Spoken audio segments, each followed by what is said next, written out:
Angie, welcome to the show. Thanks for having me, Justin. I'm excited for this conversation. Yeah, I'm so happy that we connected and then got to know each other. I was on your podcast and we had a great conversation, and we have a number of mutual friends. And I think the main hmm connection was Amberly Lago. And after diving into your content, I was like, I have to have you on my show because what you bring to the world is truly a gift, helping people find their power, helping people have confidence in what they're doing. And I think what you teach is something that so many people want, but they lack and they don't know how to find it. And I'm excited to share that with my audience. But where I want to start is, who is Angie today? And then we'll break down how you got there. Absolutely. Gosh, today I am a master certified coach. I help develop people so that they can soar professionally, find joy in their life, build businesses. But when I'm not doing that, I am really a mom. I've got two boys in college. I've been married for, gosh, almost 27 years now. Crazy. That is So crazy. yeah, it's a long time. Every time I say that, I'm like, oh man, that means I'm getting up there. Yeah, But yeah, I've recently just passed the 1 year mark. And so 27 years, like that's absolutely incredible. Let's dive into that a little bit, right? Let's dive yeah. into what I feel is the most important relationship anybody has. And I say, and we talked a little bit about relationships on your show. I think relationships are a superpower. I think when you have the right people around you, that's going to elevate you to the next level. Obviously, 27 years ago, was your mindset like, hey, I'm going to find a partner to do all things life, or was like, oh, I'm just in love, let me get married? Gosh, I mean, I was a baby, so I don't think I really thought like this is all things life. It was kind of a wild thing. I was actually living in Florida and on a whim moved out to California with him, and I was 20 years old. I mean, it's kind of crazy. Yeah. What did your But parents think of that? oh yeah, that's a whole podcast, Justin. Holy cow. They hadn't even met him yet, honestly. Hadn't even met him. I was like, I'm in love. He's coming to pick me up. I'm gonna have him meet you, have him meet you. I'm gonna meet his mom, and we're gonna pack up the Toyota Tercel and drive across country. And they were like, what? Well, it So worked out, obviously. it 27 worked years out. later, two kids in It worked college out. and all that crazy stuff. Uh, I think about, I have a 11-year-old stepdaughter. And I think if she ever said that to me 9 years from now, I'd be like, hold up, hold up. Wait a minute. I don't know about this, but obviously it worked out, right? In 27 years, just for myself in a new marriage, what are some tips or what are some things that you guys do to solidify your marriage through so much change, right? Because obviously having a household with children, that shifts completely when they leave. I see a lot of parents, and thank God my wife and I are on the same page. As we don't ever stop dating. Obviously Mhm. we do a lot of things just her and I, and we make sure we kind of stick to that to keep that foundation. But when the kids leave, you almost have to rewrite your relationship. What are some things that you guys do to stay close after 27 years? Yeah, you do and you don't if you have stayed connected while the kids were there. And I think that's where it gets a little dicey for some people because they start to separate a little bit, not in a bad way, but just tuning so much into the kids that they lose that connection together. We did a really good job at keeping that connection through it and always still having the dates and going on the vacations, just the two of us. So when they left and we became empty nesters, it was an exciting phase. It wasn't like, oh my gosh, what do we do with just the two of us? It Yeah. was like, oh my gosh, it's just the two of us, Yeah. Yeah. And so still to this day, it's like, well, what do we want to do together? We picked up golf together years ago and competed as a couple, any sports, books, places we want to travel, but you find those commonalities of like, where do you want to spend time together? And also, where do you want to spend time apart? So I think it's really important to have your own lane, but then also have a joint lane where you guys do things together. And I think that's really been the best thing for us is finding the commonalities in our joys and doing those together. Yeah, I love that, and it's so true. And my wife and I, we take at least one trip a year, just her and I, and it's amazing. It allows us to stay close and stay connected and all the things in Yes. between. So I think that's such a big tip for people in a marriage specifically. Like, hey, if you're too dialed in on the kids, step back for a second and focus on that relationship and rebuilding that hmm if it's already broken. So I want to shift a little bit, obviously, to what you do Yeah. professionally. Now, obviously, 27 years ago, you weren't a master coach, you weren't a speaker, you didn't have your own businesses, you didn't do those things. What was that like when you began the entrepreneurial journey? with your partner's support, I'm sure. Like, but how important was that support, and what did that look like when you shifted into the entrepreneurial world? Because when you, especially when you first step in, it's a whirlwind. It is, it is. I was fortunate enough to, we started going back to kind of being together, started a business together, actually, our first business back in 2003. So I was really working for companies and an employee until we formed our own company in 2003. So we had really been through that first entrepreneurial relationship together and building a business together, which was a total whirlwind because it was an investment firm. So that's like next Oh, level versus creating a coaching business. So, but there really was a huge transition, starting a business together, you're on the same page and you have a lot of the same values.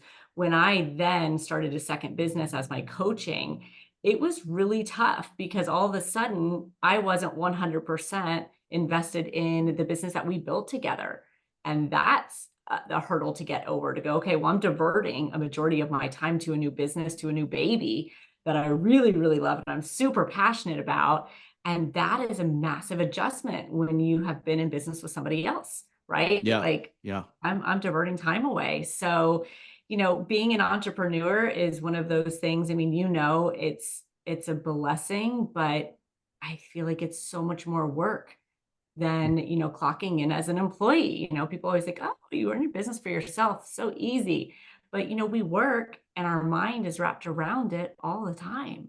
Yeah, and I always say it's a different kind of stress, right? Like Yes. I remember when I started my business, I had no money on top of the stress of trying to do the business, but now I have money, and people Yeah. are like, "Wow, you're set, man. You get to set your own schedule." Like, no, it's a different level of stress. I think that every single level of entrepreneurship, you definitely have that overwhelming sense of like, what if it all falls apart? Even if it's going super successful, like what if all of this Right. just disappears, right? Now when you shifted, what made you want to kind of divert and get into coaching? What was the calling for you?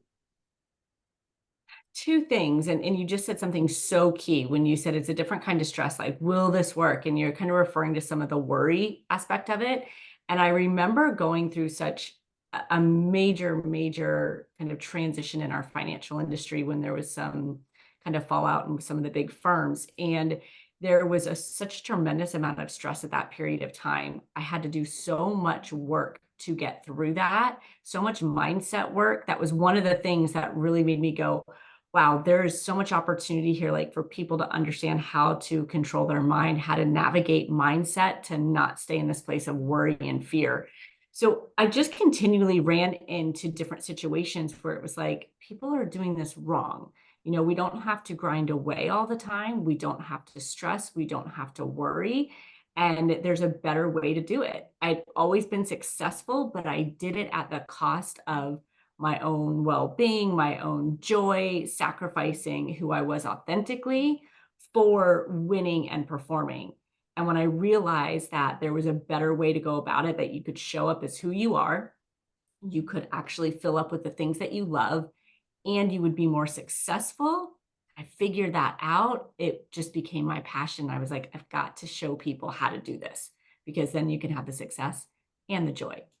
Yeah, and it's so true. And one thing I used to say casually, and now I realize that people are super interested in it. I work 2 to 3 hours a day, and people are always like, Yeah. "How do you do that?" Right? And I've set my business up that way. I used to not be like that. I used to be the person working. My eyes open in the morning, I start working until I close my eyes at night. Right, and that night's probably 4 hours. Hmm. And it was stressful, and I had this massive switch of like life first, business second. But the craziest part about that is when I got into that mindset, what happened was more success happened. And I want to have you Right. talk a little bit about the mindset shifts people need to make when they're approaching all of what life, gives them, right? Because not everybody listens to this show as an entrepreneur, but everybody has stress. So how can you make some Hmm. mindset shifts in order to create that life that you want? We first have to really understand what the mindset that you're in does to you, the consequences of it. So, for example, worry and fear, stress, all of that is actually, counterproductive. We're losing valuable time. We're losing action. So when people start to understand, like, if you're worrying and you're fearing and you're in your head, and that means you are not doing anything to move forward. You are freely choosing to give up your time to just worry and fear. So we really have to hone in on, like, what are the consequences of that mindset? And when we do that, we get the motivation to go, okay, there's got to be a different way here to do it. And I firmly believe it's going back to self mastery. You have to be able to control your thoughts, your feelings, your actions, your habits, so that you're in control of your choices and you can intentionally direct them towards what you want instead of being a victim to, the mindsets that are coming up. And, what I see often with people is that scarcity mindset, whether Mm. it's fear or worry, but also like, am I doing enough? Am I having enough? Am I showing up as enough? Am I as good as somebody else? A lot of scarcity. And when we operate from that place, our whole energy, our attraction just dissipates. We don't have that ability to really attract what we want. And so again, understanding that scarcity mindset is going to make you work harder, attract less, and get less of what you truly want. It's about understanding and then taking that action. Yeah, I feel like scarcity mindset has a smell. Like people who are living in a scarcity Yes. mindset, like you're like, okay, I don't want to work with this person or give them my Right. money or whatever, because I'm like, you could just feel it, right? Like the desperation that comes through when They you're in a need scarcity it. mindset. Now you mentioned Mhm. controlling your feelings, and I think this is an Mhm. interesting, topic to dive a little bit deeper into, because a lot of people will hear this and be like, well, my feelings are a reaction to what's happening to me. How can I control my Mhm. feelings when it just is? Talk a little bit about how you can manage and control those feelings, allow instead of allowing those feelings to control you. Your feelings are a reaction to the thought that you have. So yes, there is a circumstance that's going on, but then your brain thinks something about it, which creates the feeling. So I'm going to use like the most heightened example possible because people can relate. If you're on a plane and all of a sudden you have severe turbulence and the plane is like really, bumping up and down, or maybe you're even kind of dropping, you realize that like all of a sudden in your mind, you have this thought of, oh my gosh, is the plane going down, right? That creates a feeling within you because you have this thought. So, really, in order to take control of those feelings, we have to understand we got to feed our mind a different thought. So, it works like we have a thought, produces a feeling, produces an action. We all have the ability to go, I feel a certain way. I don't want to feel that way. So, what should I think instead? It's literally that simple. But people believe that whatever they feel, whatever they think must be truth because I'm thinking it, I'm feeling it. But that's the biggest lie is that it really isn't. Yeah. I'm so glad you brought up the fear of flying. I've never had a fear of flying. And then Hmm. when I was leading up to getting married and realizing I'm going to have a wife and children, I had this unexplained fear of flying all of a sudden. Like, because Hmm. obviously now there's other people relying on me than just myself, right? And I didn't want to leave. I don't want to leave that behind. And I got this new found fear of flying, and I couldn't get out of it. Like, and I fly a lot. And so it's like, okay, all of a sudden this over 3 days leading up to a flight, I'd start Yeah. to like freak out about it. And then obviously if there's turbulence, forget it. And I actually saw a clip, and there's a point to this story. I saw a clip on TikTok from a pilot, Uh-huh. and he was like, here's what I'll tell you about turbulence. The only fear that pilots have about turbulence is spilling our coffee, right? And hearing that simple little thought process rewired Yep. my brain in order to go, okay, that if that's how they feel, the professionals, then we're good, right? This is the importance of hiring a coach, the person who understands something deeper than you that can kind of guide you through those thoughts and fears. Now, somebody who's caught in a fear state, they're stuck there. How can they begin to find ways out of it? Like, I got lucky enough that I found a TikTok, right? And so, like, Right. how can you begin to find answers that you need to overcome certain fears? Great question. Motivation, first of all, like, is this fear doing something to me? Am I motivated enough to change it? First answer is usually yes, right? Then the second thing is you have to decide what would you want to, feel instead. If you're afraid of flying, if you're afraid of putting yourself out there, whatever it may be, if you don't want to feel that anymore, what do you want to feel? So you have to start there. And then if you're like, well, I don't want to fear flying. I want to think that flying is okay. All right. So that's the thought that we're going for. How can we back that? What can we find as evidence of that so that we can then find this, positive kind of confirmation that the way we want to feel and the things that we want to think is actually possible. So then maybe you'd end up Googling, right? What does turbulence mean? And then you'd find a video and it would say, turbulence is nothing. This is what the pilot says. Now we've got that confirmation bias that allows us to believe this new thought. So that's the process, but taking it to a level of, say, somebody is like, I'm just afraid of being rejected. I'm afraid of putting myself on social media, asking for business, have this fear. How do you want to feel? I want to feel empowered and I want to feel like I have value to add in people's lives. Okay, great. What would have to happen for you to feel like you have value and you can do that in people's lives? And then you start like thinking about it. Well, I've helped 10 clients. Well, I had this really great deal. Whatever it may be, we're gathering the data that now backs the way you want to feel. And that's the shift there. Because most people, that feeling that they have, whether it's the fear of flying, whether it's putting themselves out there, it's from either a past situation, a limiting belief, a lie, something else you saw from, somebody else experiencing, but it's not usually your truth. Mm. So our job is to really find something to debunk that and find a confirmation bias for what backs what you want to believe. That's so good. It's so good. And you mentioned earlier about, and a lot of on your Instagram, by the way, shout out to your Instagram. I think your content is absolutely Oh, amazing. thank It's you. totally on point. It gives people actual tips and tactics. So go follow her. What's your handle on there? Angie Wisdom Life Coach. Easy enough. So Angie Wisdom Life Coach, go follow her over there. I'm a big fan of your Instagram page. So with that being Thank said, you talk a lot about how you help individuals live the life that they truly desire, right? I think a lot of times people get lost in that. Well, what's my you. Hmm. purpose? What is that thing that I really want? What are some things somebody can do that's listening to this right now who feels a little lost as far as like, what am I supposed to be doing in this world? What can they do to really begin to discover their purpose? That's a huge question. And so, what I would tell people when that comes up is, do you even know what you value in life? Do you even know what fills you up on a daily basis? And for most people, the answer is no. We are a society that has been groomed to take care of other people, to say things and do things and please other people. And so we really have to take a step back and go, what do I love? What fills me up on a daily basis? That is the foundation of everything I teach and I bring to my clients is you have to know what fills you up. Those are your values. It's what brings you joy. It's what gives you energy. It's what helps you make your decisions on a daily basis.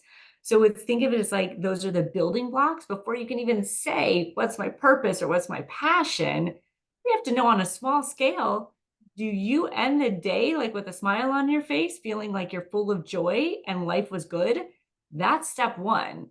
Because once you start having that, you have a whole different mindset. You have a whole different outlook on life. You have a different confidence level, belief level, all these things. Then you can start answering a bigger question like that. But to answer that question before you even have known what fills you up on a daily basis on a small scale will seem just impossible. Yeah, and you're 100% right, and I think people are so stuck in that place. Why do you think it is people don't I mean, I know you talked a little bit about society says, do this, this, Yeah. and this, but why can people not break out of that pattern, and they just believe what society says? I know we talked a little bit about this on your show when I was a guest, but how do you Hmm. break out of that pattern of like, well, this is what I've been told my whole life. Like, how do I disrupt that thought? Yeah, and I had to go through the same thing. And again, it's similar to what we just talked about in changing our belief system and our mindset. Right now, if you're in that situation, you have a strong belief one way or the other, like, well, people won't like me if I don't do this. People will judge me if I don't say this, whatever it may be. For me, it was like I wanted to win approval. I wanted to make people happy. And I truly believe that by doing all of that all the time and putting myself last, I believed that I was really selfless. Like I actually like thought I was heroic, like look at me. I never do anything for myself and I put everyone else first. For me, I actually ended up feeling the effects of that and going, I'm so burnt out. Like, where's the joy? Where's, what am I doing? What fills me up? So I ran into that wall, which made me do the work and realize that I was actually being selfish by doing that.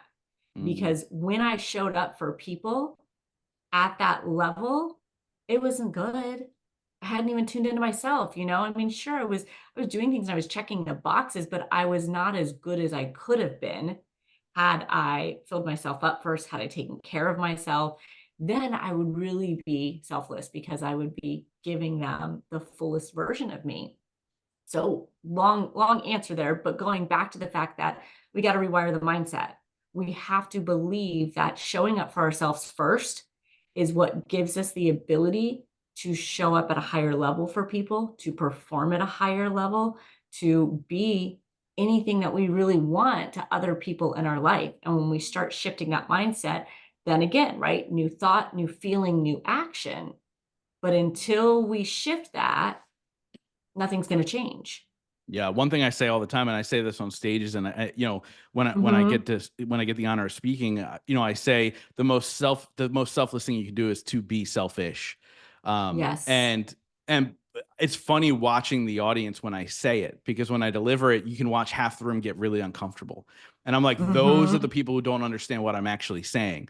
It doesn't mean I'm not here to serve. It doesn't mean any of those things. But if I'm not taken care of, then I can't take care of anybody else. And people in our space, people in the coaching space, people who help others reach their goals, a lot of times they do pour from that empty cup continuously, and they do hit the brick wall that you were talking about. Talk to me about that moment when you were like, I am not having joy in what I'm creating.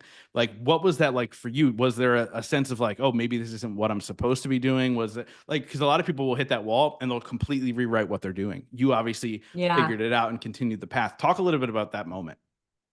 It was such a monumental moment. My husband said to me one day, he was like packing up the van and going surfing and rushing out the door. And I'd always admired this about him. Like he had so many hobbies and he was so passionate about things, and he had no shame or guilt in tuning into those. And I really admired that. But I just always thought what I was doing was better, taking care of everyone else, giving to everyone else. And I kind of had this look one day and I was just exhausted. And he's like, "What's wrong?" I'm like, I got a lot to do." And he was like, "You need to find what you love." And I was like, I love what I do. You know, I love taking care of the house. I love taking care of you and the kids and doing. He's like, "No, you need to find what makes you happy." I'm like, "I'm happy when you guys are happy." And he was like, "That." So he was like a light bulb moment for me. And I Yeah. was like, wow, yeah, I was realizing that my happiness was hitched to everybody else's happiness. And if you think about that, the weight of it hit me where I was like, holy crap, that means I have to make everyone happy all the time in order for me to be happy. And that just sounded exhausting. Like in that moment, I was like, yeah, I don't want to do that forever. Don't want to do that forever. And that's what had me course correcting and going, okay, what do I love? What are my values? How do I stop worrying? How do I find peace? All these personal development things that ended up skyrocketing everything else that I was doing, which was just mind blowing to me, you know? Yeah, I feel like moms are the biggest victim of that, of serving others and making sure everybody else is taken care of before themselves. And Mhm. I see it all the time. And I think even so for me, I was obviously never a mom, but I was a people pleaser in a sense, just because of the way that I was raised in the household that I was raised in. I Mhm. needed to make sure everybody was happy because of all the demons that were coming into the house. And I had to rewire that. Where do you think that came for you, as far as like, oh, in order for me to be happy, everybody else needs to be happy? And we share a similar story, you know, just in that sense where I grew up in a volatile household. I had an alcoholic mother. So part of that was always like, how do I control the temperature in the room? You know, what do I need to do to make people happy? Walk into a room, you take the temperature and you're like, okay, here's what I need to do. Here's what I need to say. I mean, I think I'm funny. It's weird I have to say that, right? But like part of my humor, honestly, I am. Part of my humor was I like swear, I that. swear, my kids I might not think I swear, I am, but swear. I am. There, yes, exactly. Part of my humor came from being able to like, you know, kind of what's the right word? Dilute a situation, you know, diffuse a situation when it was hot in my house and there was something going on. It was like, okay, I need to be funny. I need to dance. I need to sing. I need to do something.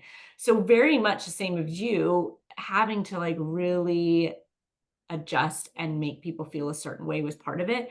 The other thing that's really interesting, because I say you always either do things to kind of help yourself survive as a kid, but then also sometimes the things you see in your parents, you either follow or you go the opposite way.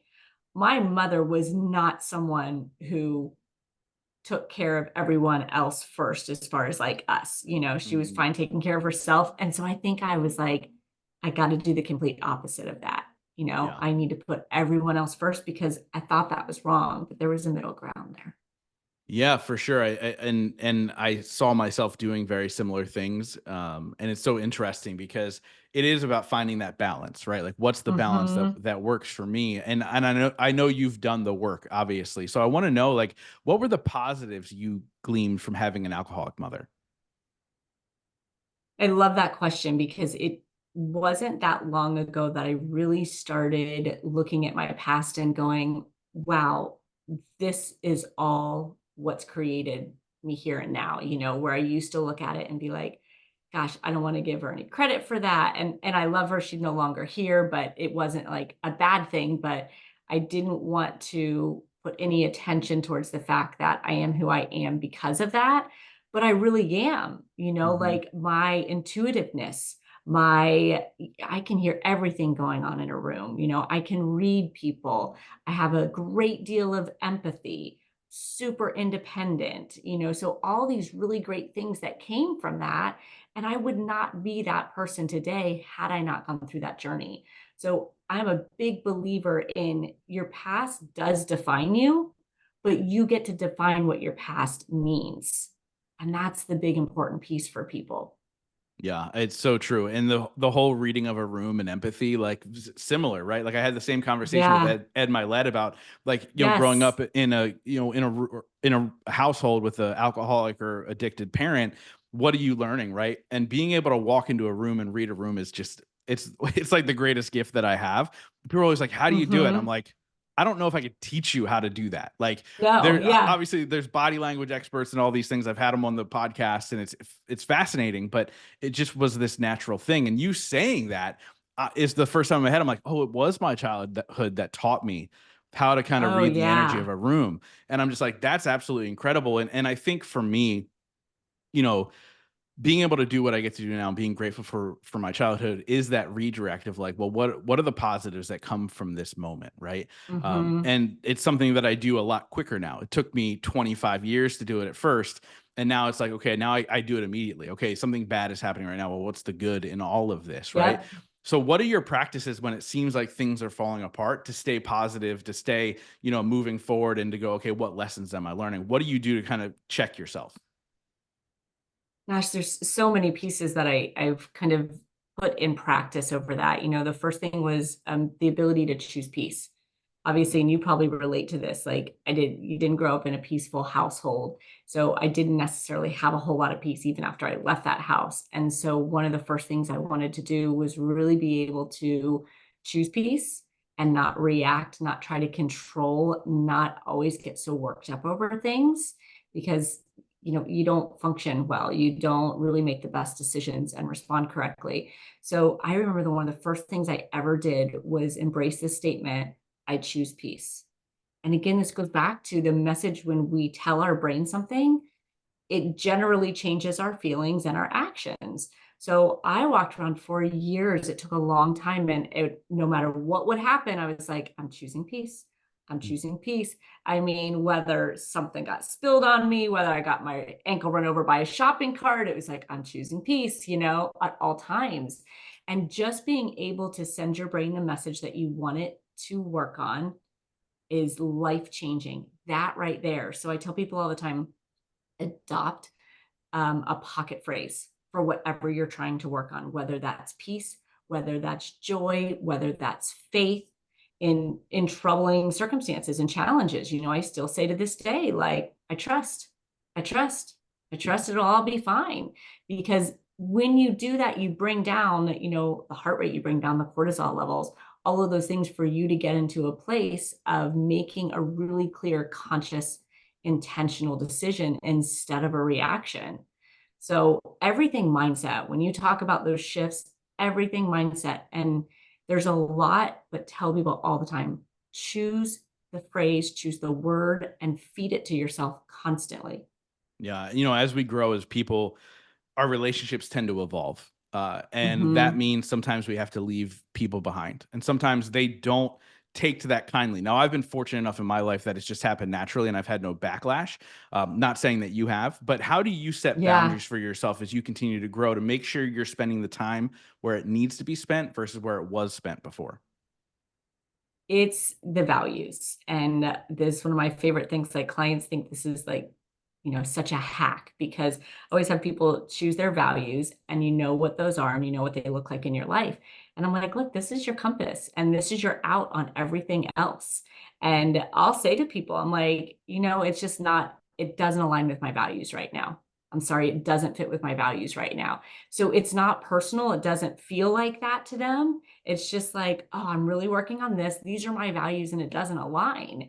And I have one client, she carried around this index card with all of her values on it because she was a yes to everything. And somebody would ask her to do something and be like, what, we think you should be PTA president. And she'd whip out her, and she was like, yeah, I'm sorry, I can't do that. It doesn't align with my values. This is what I worked on with my coach. And she's like, it's been the best out of everything, So sometimes we just need the rationale as to why we're going to say no, because we have a mindset typically that says, well, if I can, I guess I should. But that is so far from the truth. So if you know your values, then you know what to say yes and no to. I'm a little boring. I don't really go out and drink and party, So if people ask me, I'm like, yeah, doesn't align with my values. I'd rather be up at 4:30 a.m., and getting my workout in. Just a personal preference. Yeah, I love saying no. Yeah. That took a while for me though. Like, but I love it because it means I get to Yeah. live the life that I'm designing for myself, and instead of Right. allowing outsiders to infect my space. I've actually gotten to, my friends all make fun of me. They think that they're like, you act so cool because you don't answer your phone. So I don't answer my phone if I don't have a scheduled phone call with anybody. Uh-huh. And like I learned this from a friend, and I actually at one point changed my voicemail to say, "Hey, I didn't answer your call because we didn't have a scheduled time to talk." Blah blah blah, and like went through this whole thing. I go, and it said something like, "Clearly, you have my phone number, so text me, and then we can find a time to talk." And now it's now the generic, "Hey, you've reached my phone number." Right, right. But with that being said, Typical. I found that people calling me and me answering, and all of a sudden you have an hour-long phone call. Now I'm not sticking Yeah. to my values of, not working all the time, not, all these things that I Mm-hmm. wanted to instill into my life. And I set that boundary. And now here we are, and they get it and they text me now, which is a beautiful thing. So I'd love to know, what are your core values that you're currently living with, and how often do they Mm-hmm. change or evolve?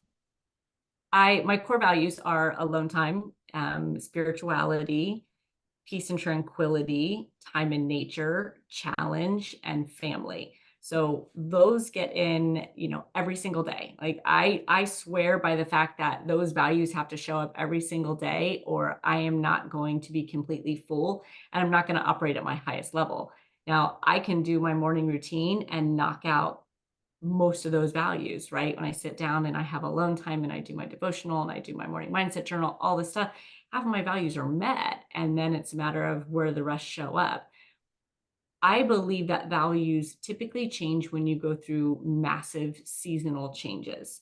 So those have been pretty concrete for me for a while since my boys have been really in high school, because that's when I shifted, put my foot on, the gas per se with my business, because I was no longer like, okay, my priority is driving kids around, being here, being involved in everything. I had different values then, but once they needed me less and were more independent, I shifted and I was like, oh my gosh, that challenge, the success, the accomplishment, like I want more of that. And so you shift your values. So most people, seasonal changes. You go through a divorce, you get a new job, you have kids, you move somewhere, whatever it may be, you should be looking at your values again. But it's a telltale if you ask yourself, like on a daily basis, do you feel fulfilled? Like you got your cup of joy today? And if you're saying yes, you're probably getting your values in. And it would be really helpful to write them down and go, okay, well, what caused that for me? But if you're saying no, that's a really good indication that there's something in your life that you want that you're not getting. And you got to figure that out. Mhm. I love that. And you said your second core value was spirituality, and I love Yeah. having the spirituality conversation. See, I grew up in a church, and obviously that's a part of spirituality. I think my grandfather was a pastor, so went to church, stopped going to church at 16, like most people at 16, and Uh-huh. then really as an adult started to ask myself a lot of questions about like what is this whole thing, right? And took me a while to figure out and define what is spirituality to me, and try and navigate that in my life. And it plays a big part to this day and what it is to me now. But I'm curious, what is spirituality to you? Like, how do you define spirituality? I mean, I'm Christian, so my spirituality lies within that, but not everybody has that same belief. And so the way I define spirituality for people is there has to be something bigger than you. You are in control of such few things in your life. Your thoughts, your feelings, your actions, your habits, that's it. It's the only thing you get to control. So you have to have spirituality in order to give up every other thing you don't have control over. And Mm. if you don't believe in something bigger than you, then you are pretty much trying to control everything that's not yours to control. And that is where your stress, your anxiety, your fear, everything is coming from. I love how you worded that. I say the same thing. I say there's two rules to spirituality. One is there's something more powerful than you, right? Something obviously created this, whatever you want to define that as, right? Right, right. Mine is God, but it could be so many other Hmm. things. And then the second piece is you have to understand that we're all energy, right? And so the understanding that everything around us is energy. So the goal to live in alignment with spirituality is to make sure you're moving with the energy instead of against it. And so for me, I'm like, Yeah. what are the practices that you have in place to make sure that the energy is flowing with you instead of against you? So I love that you defined it that way. So I want to ask you a question that I ask every single person Yeah. on this show. It's a two-part question. The first part Okay. is, what is your definition of success? And the second piece is, what are three things you do every single day to ensure that success for yourself? Definition of success is having the ability to create joy and impact on your own terms. Um, yeah, if I can go out there and impact people and have joy in my life every single day in the way I get to choose how to create it, that to me is success. And as far as three things that I do every single day, my morning mindset journal, which really encompasses a mindset work. There's prayer in there, there's setting intentions. That has a lot in there, but that's one practice every day, does not get missed. Bible devotion time, that's an everyday thing. And the body, moving the body every single day. I love There's it. a So few, several more, but those three definitely. I love it. So you've put so much content out into the world, and it's living all over the internet and here, there, and everywhere. But I want to ask you, at the end of your life, I want you to imagine that all of that is gone. Nobody can access it Hmm. anymore, and you can only be remembered for one sentence. What would you like that sentence to be?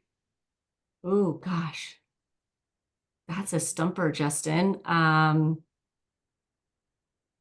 Man, we're gonna have to come back on that one. In episode two. Oh my Well, gosh, one sentence. Um, I am capable. I mean, I think that's what I try to let people believe every single day is that they are capable. We are all capable of living and creating and impacting in any way that we want. And every single day, whether it's coaching business or personal or anything, it's driving home the message and the belief that you're truly capable. I love it. It's a powerful message too, because so many people are missing that piece in their life, right? Not Mhm. feeling worthy, not feeling like they're enough. It's just such a true thing, right? Now you talk a lot about worth and loving yourself and finding peace in who you are. Like, how would you define self-love? And what are some things people can do to find self-love in their life? Self-love is having a relationship with yourself that is more important than any relationship outside of, say, your relationship with God, but even your relationship with yourself, you have to have that intact in order to have a relationship with any type of spirituality. So having a relationship with yourself that you put above all else, that you trust, that you respect, and that you follow, that is self-love. And that's what people lack is they lack that relationship with themselves. They put themselves last and they put other relationships first. So that's self-love right there. If you have that, you will always do what you feel like is right for you. You will respect yourself, you will set your boundaries, you will create what you want. And how do you do that? In simple terms, you spend time with yourself every single day. And that's why I created a morning mindset journal because if you sit down with yourself every single day for 10 minutes and you listen to yourself, you ask yourself, like, how am I feeling? What am I going to do about it? What do I want to create today? Who am I affirming that I am? What am I praying for? What am I grateful for? And what do I see in my life? You are creating phenomenal relationship with yourself. And that is self-love. I love it. That's a powerful answer too, and because I think self love is one of the hardest things to define because it's such an individual practice. But you summed it up Mhm. perfectly as far as spending time with yourself, and then you'll find the answers that you need in order to love yourself Right. and what you need to do in order to do that. So I love that. So I wrap up every single interview with the same question, but before we get there, let's get to the good stuff. How do people find you? How do they connect with you? What's all that information? Angie Wisdom Life Coach on Instagram, YouTube as well, LinkedIn. I mean, the name is not super common. Wisdom is my real last name. So if you Google I was Angie going to Wisdom, you'll ask find after I me out stop there. recording. I'm like, this is Yes, literally no, the everybody perfect last does. name. I forget there's a word for that. I always say this and I forget the word. It's a real legitimate word when your last name matches the profession that you're in. I have to look it up. But yes, it is my real last name. And so if you Google it, I'm there. But I put out a ton of free content, worksheets, anything. I literally try to put out anything that can help people create that relationship with themselves. So YouTube videos, all sorts of stuff. And of course, my Amazing. website, angiewisdom.com. Amazing, easy to remember, and I wish I had a cool last name. Nobody knows how to spell it. Everybody says it wrong. I've been fighting the good fight for almost. I'm 5 days away from turning 40, so I've been fighting the good fight for almost 40 years. So, Mm, doing the yeah. best I can. But Angie, like I said, I wrap up every single interview with the same question, and that question is: in your life, what has been your biggest moment of growth? Mm, Gosh, there's been so many.